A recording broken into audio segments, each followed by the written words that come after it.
Ladies and gentlemen, it is your host, Andre Norman. We are here with Second Chance University, and we have a phenomenal guest for us today. Straight out of Chicago, playground legend. We're going to give you that New York term. Sorry. Yeah. You know what I'm saying? But Mr. Eddy Curry. Thank you. You know what I'm saying? World champion, first round pick Chicago Bulls. You know what I'm saying? 13-year or 14-year career? 13. 13 years in the league. In the league, yeah. You know what I'm saying? Not many people on planet Earth can say in the league. Yeah.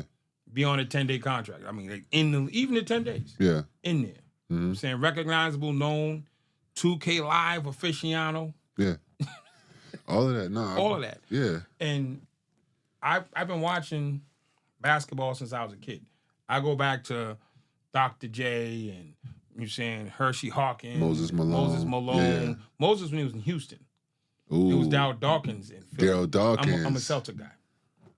There used to be Andrew Toney, the Celtic killer, Mo Cheeks, you know what I'm saying, Bobby Caldwell, those guys. Yeah. You know what I'm saying? Even before Chuck got there. You know what I'm saying? So Paul Presley, who was Terry Cummings, Rookie of the Year, 83.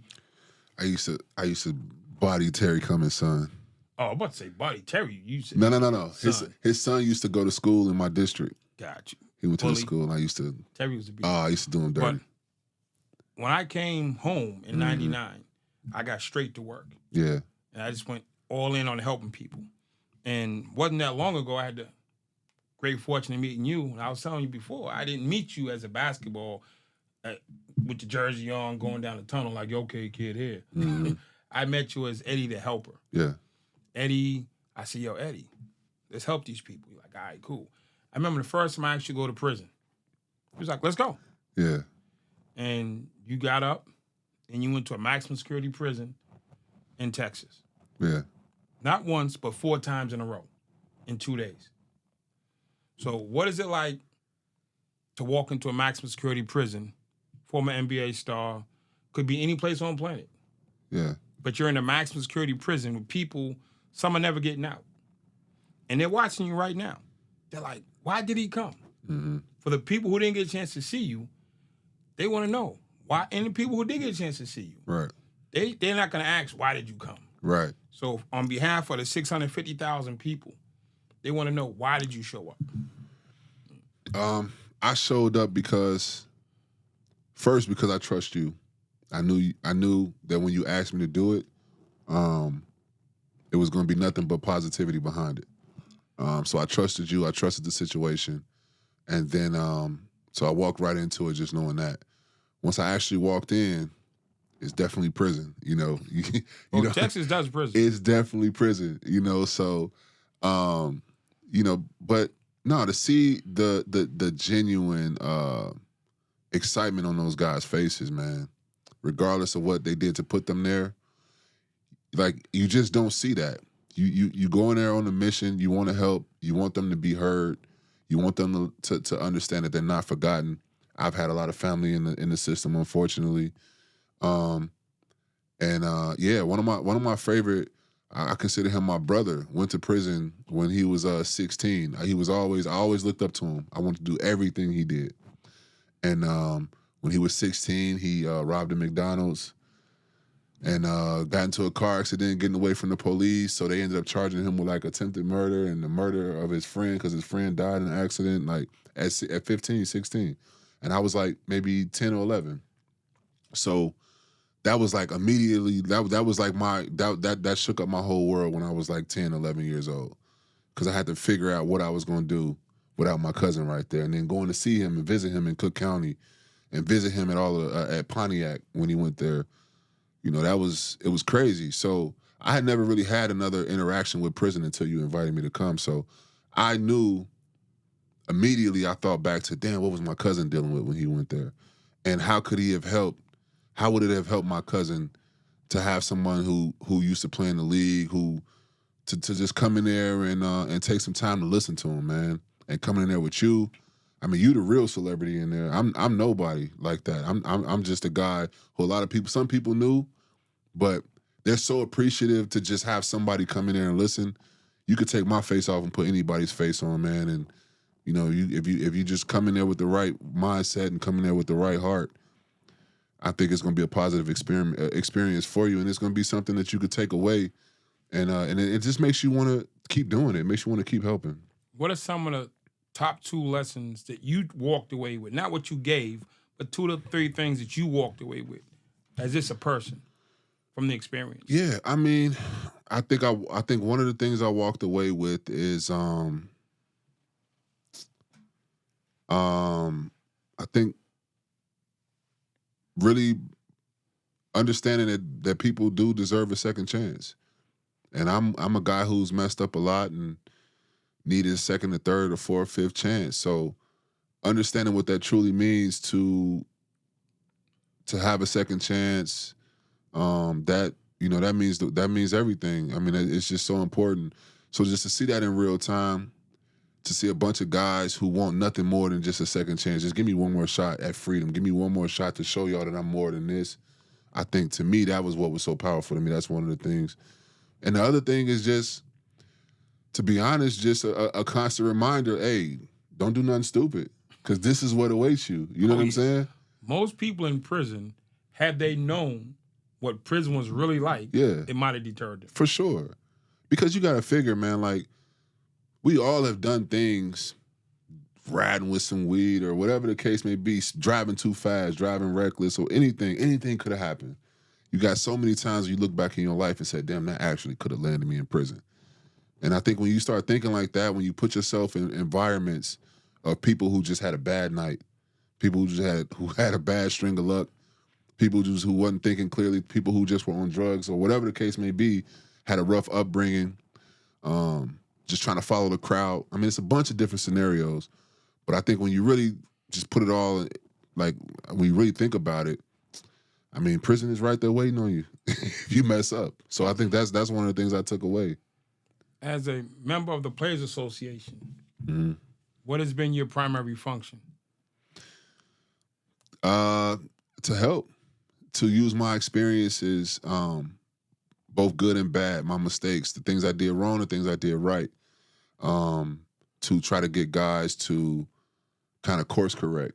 A lot of guys don't realize they on a course of just making something way harder than it has to be. You know, trying to get my younger self, trying to talk to my younger self in these rooms to get these guys to understand, although it feels like a hamster wheel and it feels like this thing is just going to keep going for on and on and on, it's really not. This is a small window. If I played, like you said, I played 12, 13 years, but that literally, it went by in a blink of an eye. It went by in a blink of an eye. I felt like, honestly. So to know that, you know, you got that amount of time to earn as much money as you can, to basically just set your whole life up, just to kind of be that reminder to guys, you know, how crucial it is to live in the moment. You know, don't let the fact that you got 82 games and it's a grind and we got 2 games this week and back-to-back games and I'm missing birthdays. Like, when you in it, you complaining. It's a bunch of complaining. Oh, man, practice too long. Oh, man, my body hurt. I don't feel like going tonight. It's a bunch of complaining going on. You get used to it. You walk into the locker room, everybody complaining. The conditions ain't right. The food cold. The chef is terrible. Like, everybody complaining. But, like, you hit real life. You hit real life, or you go to one of these prisons. Oh, that shit different, man. So you just spoke at the rookie transition. Mm-hmm. How was that seeing, like, the next wave of young superstars sitting in front of you like, okay, you have the experience of visiting multiple prisons and helping people in the top 100. Now they're sitting here, rookies. Right. So what was your message to them? My message was a couple things. You know, I spoke to them. I speak in a language they can understand. I speak in experiences that they can understand. Mostly all of those guys know what it's like to all of a sudden overnight become the breadwinner of the family. They know what it's like to become a target overnight. So I speak to that. I speak to a lot of the mistakes I made when I was coming up, things I should have waited to do. Having kids early was one of them. Like, hey, man, you know, take it easy. When I grew up, I saw Allen Iverson with his kid at press conferences. So I wanted my kid to be at my press conferences. I wanted my kid to be in the locker room and grow up around the NBA and stuff. But you don't think about, you know, at 18, 19, how hard it is to be with to find the forever girl. because you want your kid to be with the girl you're gonna be with, ideally. Not even just financially, but just mentally. My oldest, had to deal with a lot growing up because he didn't grow up next to me. And that's something that I didn't think would be a big deal because I'm like, when he with me, I'm going to shower him, I'm going to show him the world. And when he's not with me, I'm going to make sure he's still straight. But for him to see my other kids living with me and growing up and him being on that side, he never really felt like he was a part of my family. And I think a lot of guys, not on purpose, but a lot of guys put kids through that same type of thing. So I think, that's one of the topics I talk about. I talk about retiring your parents too early.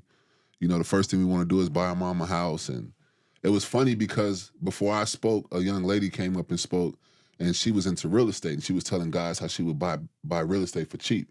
She would buy it, and they're like, how do you do it for cheap? I don't understand how you buying real estate that cheap. So when I get up and talk, I talk to the guys, and I'm like, man, I tell you how you end up buying real estate for cheap. I bought my mom a house. You pay the house off cash. You still got to pay. You still got to pay taxes on this house. So now you get to a point 15, 20, 30 years down the line, you still supporting your mom. Every time my mom eats, every time my mom do anything, it's coming out of my pocket. But now these taxes are due. So now you lose the house because you ain't paid your taxes, and now somebody can come in and just pay for the taxes on the house and own the whole crib. Or they can't afford the mortgage on the house. So I'm telling these guys in real time, like, yeah, that sounds cool, buying properties and distressed properties and this and that, but those are all stories that come behind these houses. Some of these stories are guys who thought they were going to have more than going to have it forever, or going to have this type of life and live this way forever, and had to make adjustments. Now, it don't mean that it's over with. It just means just take advantage of right now. You know what I'm saying? I was hanging out with a brother one time, played in the league 13, 14 years, all-star, Olympian. Mm-hmm. He was one of the first dudes to hit 100 million. And he from around my way, New England. I'm at his house, at his homie's house. We're in the basement sitting on just regular furniture because it's all over, it's all gone. Yeah. And we sitting, and we're kicking it like this. We're just kicking it, no cameras. And him and his homie looked at each other at the same time. They said, where was this dude when we had all the money? Real talk. Yeah. It's not even so much me, but just common sense. Yeah. Because when you're in the league or you're in them spaces, you run into a lot of yes men. Absolutely. And you can't even blame the teams, right? Because you immediately kind of want to say, damn, why wouldn't the NBA put somebody in place? They knew I needed help. They knew I needed this or that. But when I just look at just the difference every organization is different. Everyone runs their thing. Everyone runs their thing a little different. Chicago, they were really hands-on with me. They knew I was young. They knew I was in my hometown. I needed all the extra attention. I looked at it as they were babying me. They were bringing me along too slow. But then when I went to New York, it was like, handle your business. Handle your business. This is what you want. You got your contract, and here go to basketball. You got the keys to the city. Now, I wish I had, looking back, I wish I had somebody. And it's not New York's fault. No, it's a business. It's a business. So now you got guys in the locker room telling you, hey, guys will tell me all the time, hey, young fella, this ain't the NBA.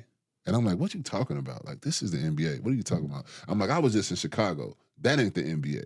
Like, how they was on me, how they was blah, blah, blah. That ain't the NBA. Like, bro, this ain't the NBA. And it's funny, as I got older, I realized what that meant. So they said it's not the NBA. Mm-hmm. So it's just like you have to just find out where you fit in, because the NBA, what you make it in your head. Yeah. I know some people that save every check. Yeah. And they deposit. Some people go buy Rolls Royces and diamonds. Absolutely. And every team is different.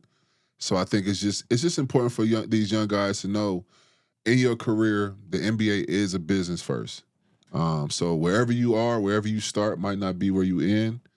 You might hit several different destinations in between. And if you go to each destination expecting it to be like the first, you're going to be in trouble. You're going to miss out. I know you played for the Knicks. I forgive you for that. Because they never beat the Celtics anyways when it mattered. But we used to smack the Celtics, by the way. Well, I used to have good games. So I only base it off of that. I only base it off of that. I base it off of that, and I base it off the MJ years. And we won every time with MJ. I'm not from New York. I'm from Boston. All right. And Chicago never beat Boston with MJ. But we're not going to go into that. Okay. Because we love MJ. We do. We don't want him to be like, yeah, why you bring that up? Right. All the things I did in my life, not beating Boston didn't need to be one of them.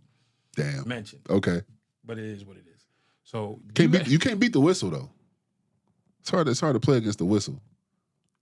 We had Larry Legend. We playing 8-on-5. No, we was playing 8 against 1. We got eight. We was playing 8 against 1. He didn't have Scotty yet. Scotty wasn't there yet. Horace Grant wasn't there yet. Bill Cartwright wasn't there yet. He still had Oakley. Right. You know what I'm saying? He didn't have Phil Jackson yet either. He didn't have Phil. You're right. He didn't have a system. You're right.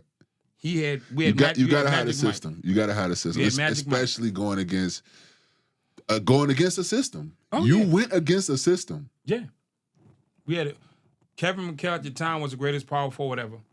Absolutely, 100%. And Larry was just Larry. I mean, you could go down a lot. I mean, if you look at all the jerseys they have in the roster in the rafters, it's not even fair. They all were playing on the same team, bro. Like, what? How are you supposed to beat that? You're not. You're not going to beat that. You're not. Yeah. So, but you had a chance to play in New York, then come back and go up to the prison in the state of New York with the commissioner. Right. How was that, going to a prison in New York?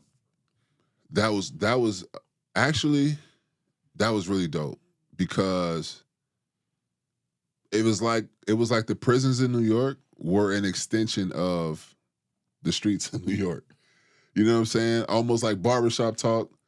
It was like that. Like everybody, no matter where you go. Last time I went to New York, I went to White Castle. And I ended up talking to some random dudes. We in there not arguing, but just talk. From a distance, you would think we was arguing, but we just were having a real passionate talk about sports and coaching and blah, blah, blah. And it was the same way when I went behind the wall. It was like these guys were having a real educated, passionate talk about their Knicks, about the NBA, about LeBron. You know, everybody hates LeBron in New York for some reason. I don't know why. Because he won't play for him. That's what it is, huh? That's what I was thinking too. Everybody doesn't like him because he doesn't play for him. I ain't want to say that. But if he suit up for New York, they love him inside. They'll love him. They'll love him. They didn't like him in LA before he got there. And that's how they are with everybody. And that's what I had to understand. So that's why like because when I used to come play New York, when I was with the Bulls, they used to boo me and stuff. And I'm just like, damn. So when I got traded there, I was almost bracing for them not to like me. And then they loved me there. And I'm like, oh, okay, either you're on the team or you're against the team. Exactly. So, yeah, man. So that's why when I went to New York, I got Charles Oakley's number. I wore number 34 for Charles Oakley. I fully embraced the whole New York. But yeah, no, behind the wall in New York, man. I mean, it was cool. I don't want to say cool because it's not a cool thing to be behind the wall, but it was definitely different when I compared going to New York behind the wall and going to Texas behind the wall. It was a big difference for sure. The size of the prisons are just dramatically different. They're like 2,000-3,000 per prison in Texas, maybe 1,200 thereabouts in New York. But we didn't get a chance to meet the commissioner in Texas. Right. He's a cool guy. I met him before. Super cool guy. He invited us down. But you got a chance to meet the commissioner in New York. Right. So I was hanging out with him. Man. As a prisoner, it's like them against us. Yeah. But he was so cool. But there was a moment where the inmates, while we were all talking and stuff, we had they had this program that they put together. And the inmates were trying to use that as a way to kind of talk about their grievances with him. And he immediately shut that down. So I saw two sides of the commissioner, right? I saw the nice guy. I saw the shaking hands. He's hugging family, talking to the guys' families and stuff like that. They keep it business. Yeah, keeping it. But when they got to trying to, hey, this ain't the time for that. And he was standing on what I actually did do. Hey, I told you I was going to do this. I did it. I told you I was going to do this. I did it. So I got to see I got to see both sides of that. You know, managing facilities ain't easy. It ain't easy. It ain't easy at all. It sounds easy. Yeah. Until you're in charge. Exactly. And I mean, we experienced a little bit of that as we went through, you know, some of the other places. Because a couple of times I had to grab you, hey Dre, this guy want to come to the program. I don't know what to tell him. You know, because guys yeah, right. You know what I'm saying? Now, what happens is people got to get a sign-out sheet because there's a thing called counting prison. Right. They count people multiple times a day. So if you're not on the out count, you just can't arbitrarily go to another space because when they do their count, these 300 people are accounted for. Now it's 301 here. That means it's 98 there instead of 90. Yeah. Or whatever the numbers are that counts off. And they're not going to say, oh, he just went down there. So one thing you can't ever mess with in prison is the count. Yeah. You can mess with a lot of stuff. You can haggle, you get a hamburger or whatever, but you can't mess with the count. And it's crazy because once you're there for so long, and somebody who's never been there might hear this and be like, what? But you forget you're in prison. Yeah. You forget you're in prison when you walking in there and you talking to these guys. Yeah, it's not there's no like gloom floating. It's just people. Right. So the NBA, I've seen people come up in the league and have problems. What do you think it would do if you could have a program and help some of these guys? Are you helping the guys? Because I don't know exactly what you do for the PA. I know you do a lot of stuff for the top 100, rookie transition and mentoring. Do you help the guys who run into problems? For sure, 100%. 100%. You definitely help the guys that are running into problems, and I think this could definitely be a new way to help. Eye opener. An eye opener for sure, and not even on some scared straight stuff. Nah, ain't nothing scary about it. But makes you reflect. Exactly, bro. Like I would challenge anybody who's having a tough time in life, an NBA player who's having a tough time managing personal and business and or whatever they got going on in their life, to come to the prison, walk through, be a word, be an ear for these guys. I would challenge them to leave prison and not change. I don't think it's possible to not change in some way once you go through and walk through them doors and you spend the afternoon going to E Block. You spend the afternoon going to death row. How was death row? You wasn't expecting that one. No. The surprising thing about death row to me was it was clean. It wasn't like the movies? No. It wasn't like it didn't feel like death was around you. These guys, people. They were people, and they weren't all crying and sad, and they still. It was a guy who had a day for October or the next month or something like that, and you wouldn't even know from talking to him that he may not be on this earth next month. You wouldn't even know. Everybody you talked to over there had a day that they were gonna have to, if they didn't get an appeal or whatever happens at a stay, they were gonna die, and you wouldn't know that. You wouldn't know that from being over there. That was the most respectful part of the whole prison. To me, when I went over there, it was the most respectful part. It was the cleanest part. Yeah, that surprised me. I mean, they have a lot of reflection time, and it's like it's serious over there. Yeah, it's like self-reflection times 1,000 for sure. Because you know we go to the block where the lifers were, or the guys who had a bunch of time, and it was chaos. It was a lot. Not while we were there, but you could tell they moving. You could tell when we not there, or like they moving at some point. Yeah, no. There's very few fights or stabbings or assaults on death row. Right. So it's like, and I felt that because everybody there is like has a mindset. Yep. I'm trying to get from underneath this thing right here. Yeah. And it's not about going home; it's about staying alive. Mm-hmm. So I think the part that was jarring to me was actually seeing the word death row written all over the place. That was the part that was like mentally like, oh, this is death row, bro. Like, but other than that, you got a haircut in death row. That was in death row? That was death row. You got a haircut. Okay, I forgot. I just was like, yo. You got a haircut while we were on death row, bro. No, what happened, I think it was the warden. The warden's like, yo, my barber wants to see you. So he told me, because we were going through the blocks, he said, my barber wants to see you.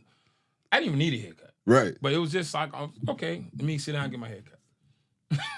You got a haircut on death row, bro. And I'm sitting here this whole time like, what is this life I'm living right now? I'm watching Andre get a haircut. They got the TV on. Everybody watching, what was it, softball or something like that? I don't know. You don't even know. I'll never forget that day. They watching softball. You got the one dude in the suit sitting right here. I don't even know what his role was. He just was there. I mean, I don't know. It's like everybody has a job. Yeah. And it was like, that's something, when I did that, that's something that he gets to talk about. Man, I gave Andre Norman a haircut. Absolutely. You know what I'm saying? So, Absolutely. so this week, I mean, come on. I mean, I got you on the road now. We're going to a drug treatment center in Ohio. Yeah. You know what I'm saying? So I don't even know what to expect. That was going to be a part of one of our conversations on the road is, what do I expect when I go into this drug treatment facility? It's 70. And how can I help? Showing up. I always tell people, it's not what you say, it's showing up. Right. It's like what you said about your son.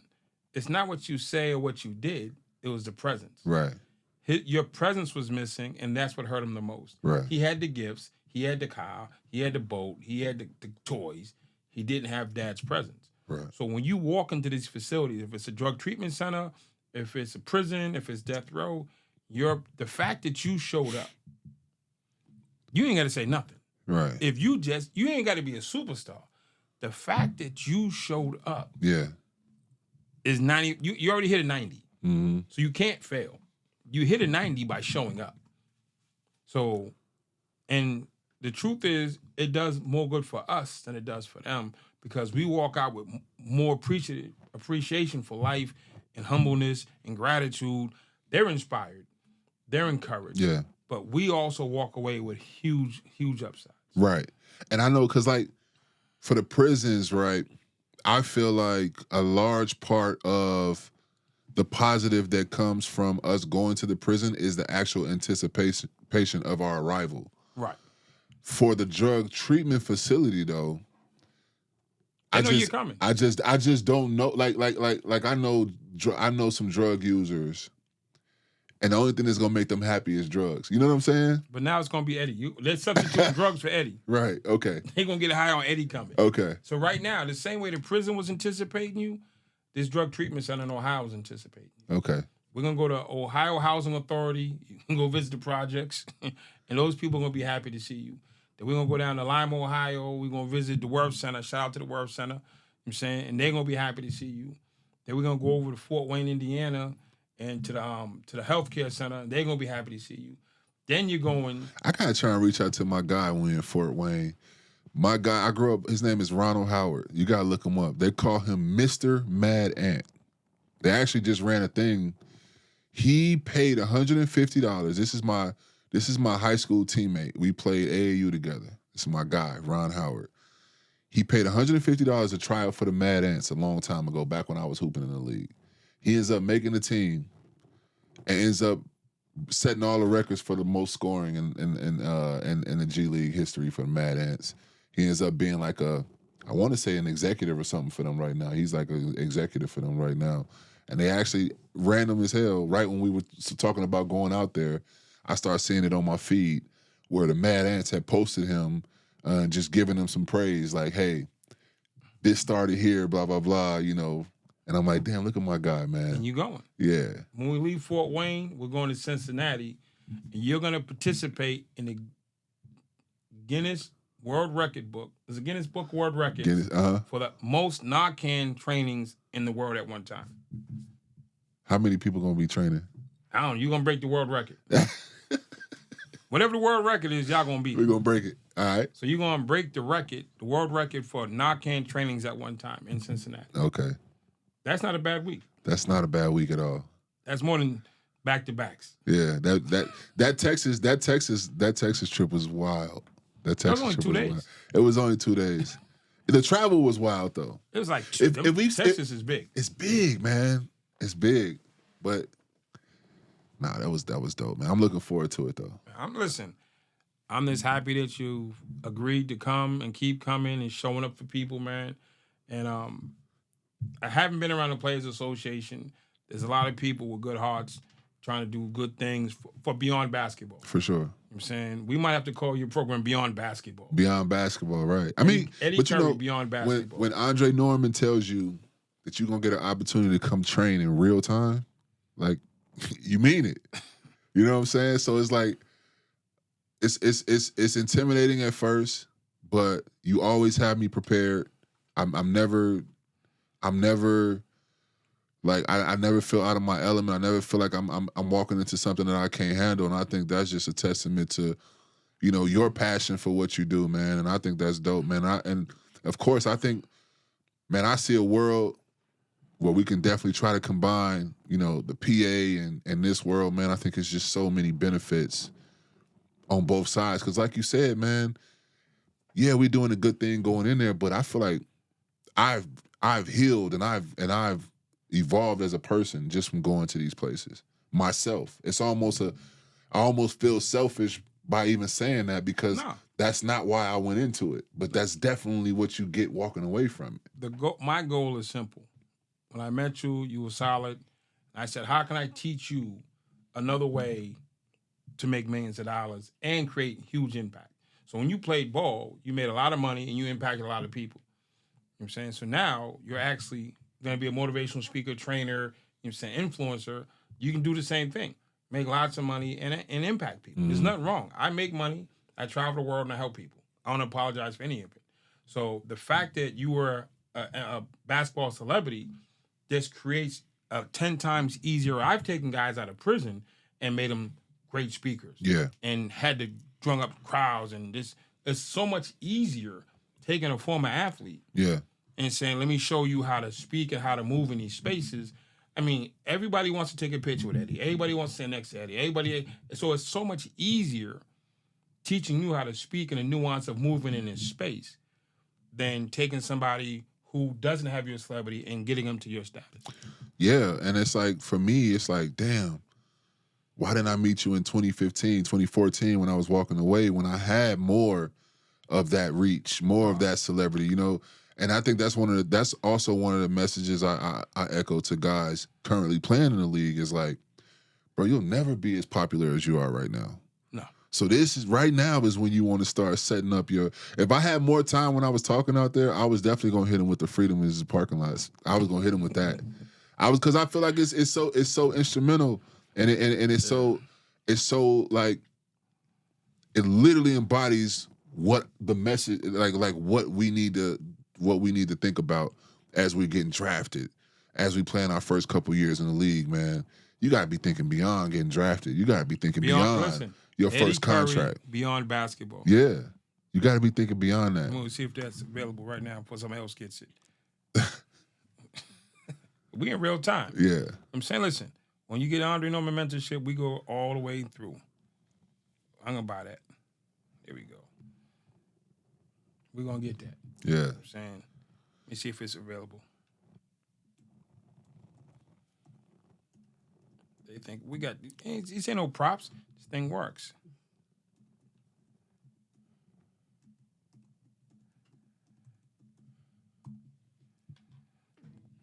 It is not available.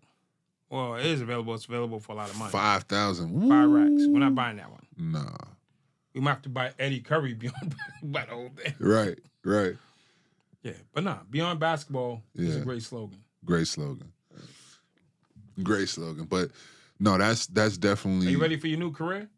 Can you see it? Can you see your new career shaping? Man, I see it. And before, it's crazy because before I saw it just because I try to be positive. I know it's coming. I just got to keep going. I'm closer. Now, it's like, oh no, I see it. We just put in a proposal yesterday for, I think it was $1.4 million.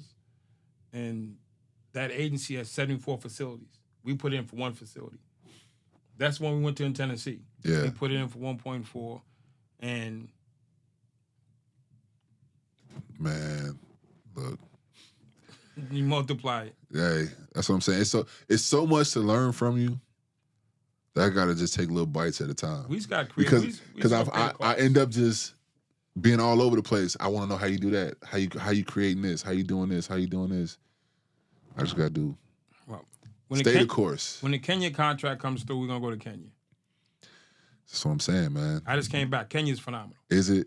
Kenya's phenomenal. Wow, man. I can't even imagine.